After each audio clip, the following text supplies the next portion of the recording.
Hai sobat-sobat semua, selamat datang lagi di channel Dermawan Awan. Pada kali ini, saya akan membahas mengenai 5 pernyataan Stephen Hawking yang mengejutkan dunia. Apakah saja itu? Yuk simak. Namun sebelum kita melangkah ke video, alangkah baiknya untuk tekan tombol subscribe agar berlangganan dengan channel ini tentunya. Stephen Hawking merupakan fisikawan asal Inggris yang meninggal dunia pada usia yang ke-76 tahun. Fisikawan kondang itu pernah mengungkapkan beberapa gagasan yang terkenal, namun terkadang menimbulkan beberapa paradigma atau pandangan. Di antaranya, yang pertama, manusia harus meninggalkan bumi. Stephen Hawking pernah mengungkap pendapatnya mengenai perubahan iklim serta perjalanan luar angkasa. Menurutnya, manusia harus meninggalkan bumi. Ia berpandangan demikian karena kerusakan yang telah ada di bumi. Bumi kita menjadi terlalu kecil, populasi global meningkat pada tingkat yang mengkhawatirkan, dan kita berada dalam bahaya merusak diri sendiri. Hawking mengatakan bila manusia tidak menemukan sebuah tempat di luar bumi untuk bisa ditinggali di masa mendatang, maka seluruh spesies manusia akan dapat punah. Yang kedua, penciptaan alam semesta. Pada April 2013, Stephen Hawking mengeluarkan pernyataan yang menghebohkan dunia. Ia mengatakan bahwa penciptaan alam semesta yang dimulai dengan terjadinya peristiwa Big Bang atau ledakan di aset merupakan kejadian yang terjadi atas kehendak alam, bukan skenario Tuhan. Kosmolog terkenal yang pernyataannya tampak menuai berbagai pandangan ini berbicara pada sebuah acara yang digelar di California Institute of Technology. Dilansir dari Daily Mail melalui bukunya yang berjudul Brave Answer to the Big Question, menjabarkan 10 pertanyaan mendasar yang sering digaungkan oleh manusia. Beberapa di antara pertanyaan itu adalah mengenai keberadaan Tuhan dan hal-hal yang berkaitan dengannya, serta kehidupan makhluk pintar lainnya.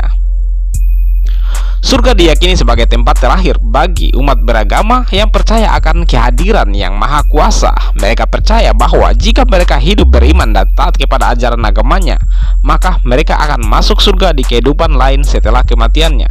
Namun kepercayaan tersebut ditepis oleh Hawking pada peluncuran bukunya di Science Museum. Pria yang semasa hidupnya menderita penyakit motor neuron ini menjelaskan melalui rekaman suaranya bahwa jika menggunakan akal sehat dan berpikir secara rasional, kehadiran Tuhan dan keberadaan surga dipastikan tidak ada. Ia mempersilahkan setiap orang untuk menganut apapun yang diyakininya benar, namun berdasarkan pandangannya sendiri dan apa yang telah ia tekuni dalam bidang sains, ia menyebut bahwa tidak ada bukti konkret adanya kehidupan setelah kematian. Menurutnya hal tersebut hanyalah sebuah angan-angan belaka.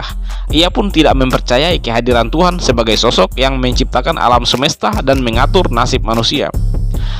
Ledakan dahsyat di alam semesta atau Big Bang yang terjadi 13,7 miliar tahun lalu diyakini sebagai penyebab terjadinya planet-planet dan makhluk hidup yang kita kenal seperti saat ini. Meskipun tidak meyakini akan kehadiran Tuhan, namun ia meyakini adanya kehadiran makhluk lain yang memiliki inteligensi seperti seorang manusia. Ia menyebut bahwa ada banyak sekali kehidupan di luar bumi, misalnya di galaksi lain. Yang ketiga, bumi bisa kering seperti Venus. Stephen Hawking pernah mengatakan bahwa bumi bisa menjadi kering seperti Venus. Fenomena ini bisa terjadi karena temperatur panas yang berlangsung akibat berlanjutnya perubahan iklim. Hawking mengungkapkan bahwa bumi suatu hari akan terlihat seperti Venus bila pemanasan global berlanjut. Planet yang terik memiliki suhu permukaan 460 derajat Celcius dan kecepatan angin 180 mph. Apabila panas berlanjut dan manusia tidak mengurangi emisi gas rumah kaca, maka bumi diprediksi bisa mengalami sebagaimana yang dialami Venus. Yang keempat, keberadaan alien. Hawking dalam sebuah episode Into the Universe with Stephen Hawking yang diputar pada April 2010 dalam Discovery Channel mengatakan bahwa alien itu memang ada. Dia mengatakan sebuah peradaban luar bumi, penjelajah antariksa dapat berkeliling alam semesta dalam pesawat antariksa raksasa untuk mencari bahan vital setelah mengkonsumsi sumber daya alam dunia mereka. Dan yang kelima atau yang terakhir, manusia menjelajah masa depan. Stephen Hawking meyakini ada pesawat penjelajah luar angkasa yang bisa terbang lebih cepat daripada kecepatan cahaya. Satu hari penjelajahan di luar angkasa sama dengan 1 tahun di bumi. Sebagaimana landasan teorinya, Hawking memakai pendekatan ilmuwan Albert Einstein yang mengatakan ketika sebuah objek mempercepat geraknya di sebuah ruang, waktu akan melambat sekitar objek tersebut. Oke, sekian dari Dermawan Awan, dan jangan lupa untuk like, komen, dan subscribe tentunya.